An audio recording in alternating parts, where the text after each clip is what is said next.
This is Margaret Brennan, a journalist and current moderator of Face the Nation on CBS. Recently, Brennan spoke to AI expert Lindsay Gorman about how to tell the difference between an AI-generated deepfake video and a real video. Let's play a first video of Hillary Clinton, apparently on MSNBC. You know, people might be surprised to hear me say this, but I actually like Ron DeSantis a lot. Yeah, I know. I'd say he's just the kind of guy this country needs, and I really mean that. Does it look realistic to you? What do you think? That does sound like Hillary Clinton's actual voice, but I noticed that the synchronization was not there between the audio and her mouth. There wasn't a disconnect. But of course, there are other clues. Even if the audio was synchronized, there's no nuance in Hillary Clinton's voice. But I actually like Ron DeSantis a lot. Yeah, I know.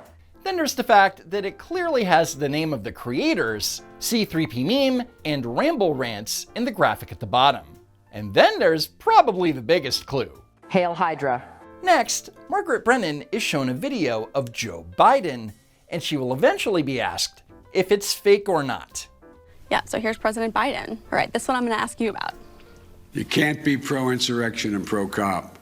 You can't be pro-insurrection and pro-democracy. You can't be pro-insurrection and pro-American. Donald Trump lacked the courage to act.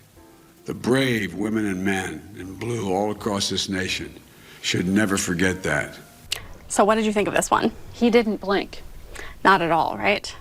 So that suggests it's fake. This one's actually real.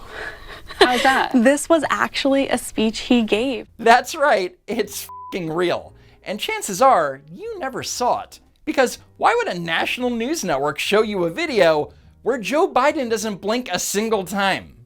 And the reality? It's a lot worse than you think. In the original video, which was a heavily edited 11-minute pre-recorded address to the National Organization of Black Law Enforcement Executives, Biden doesn't blink for long stretches of time, including this portion where he doesn't blink for an entire minute. In fact, during the entire 11-minute, 14-second video, Joe Biden is only seen blinking a total of 40 times, which is peculiar because normal human beings blink 10 to 15 times per minute. And as stated earlier, the speech wasn't shot in one take. Let's watch Biden's eyes between cuts. All of these steps will reduce crime and prevent crime from happening in the first place. And yeah, that is f***ing spooky. Now, if you follow me on Twitter, and why wouldn't you, you will have seen that the majority of my Twitter followers who participated in this poll didn't remember that the no blinking video existed. And you'd think anyone in the mainstream media would maybe have concerns or questions, or even have just a little bit of journalistic curiosity as to why Joe Biden isn't blinking. I mean, they went all out when President Trump walked slowly down a ramp. There are some questions this morning about President Trump's health, and it's because of this video of the president where you see him walking very haltingly, one leg at a time. It starts happening here. There's a lot of clues in there, but no conclusions. Is it balance problems? Is there some weakness there? Is there numbness in the feet, perhaps a type of neuropathy? Is it just a slippery ramp, as the president said, or slippery shoes? You don't know. Guys, President Trump is walking one leg at a time. It could be brain damage. We just don't know. However, when it comes to Joe Biden, who trips and or falls over and over and over again, the mainstream media never ever questions if Joe Biden has neurological issues. In fact, with the last incident, they know exactly what the culprit was. His communications director said he's fine. Karine Jean-Pierre, the White House press secretary, said he's totally fine, smiled at reporters as he was boarding Air Force One. Everything seems to be totally fine. Just a misplaced sandbag. You see, it was the sandbag's fault. It wasn't securing Biden's teleprompter. No, it was misplaced. And if CNN's Phil Mattingly had even an ounce of honesty in his body, he would approach Joe Biden's issues like a real journalist. You know, for example, David Harsanyi, who recently wrote the following for The Federalist. The week before Joe Biden couldn't remember Winston Churchill's name, the president also tripped and fell on a stage after a commencement speech at the Air Force Academy. Biden's surrogates pointed out that there had been a sandbag right there, as if no one, whether young or old, could possibly be expected to walk over a small bag without falling to the floor. But I guess journalists like Phil Mattingly are saving their energy for a potential second Trump term, where they're going to reach out to all the doctors to speculate why Orange Man bad, just like they did in his first 4 years. Eye doctors explain why Donald Trump is always squinting. Photos of a scaly, discolored patch of skin on Trump's face have gone viral. Here's what it is, according to a Yale dermatologist. Why is Trump insisting, unprompted, that he hasn't had many strokes? Is something neurologically wrong with Donald Trump? It is best not to diagnose the president from afar, which is why the federal government needs a system to evaluate him up close. And because the media won't cover Joe Biden in an honest way, it has led a lot of people to resort to making up conspiracy theories. Like this LA Times letter to the editor, where a reader asks, who thought putting a sandbag near Biden's feet was okay? What were the people who prepared that stage thinking?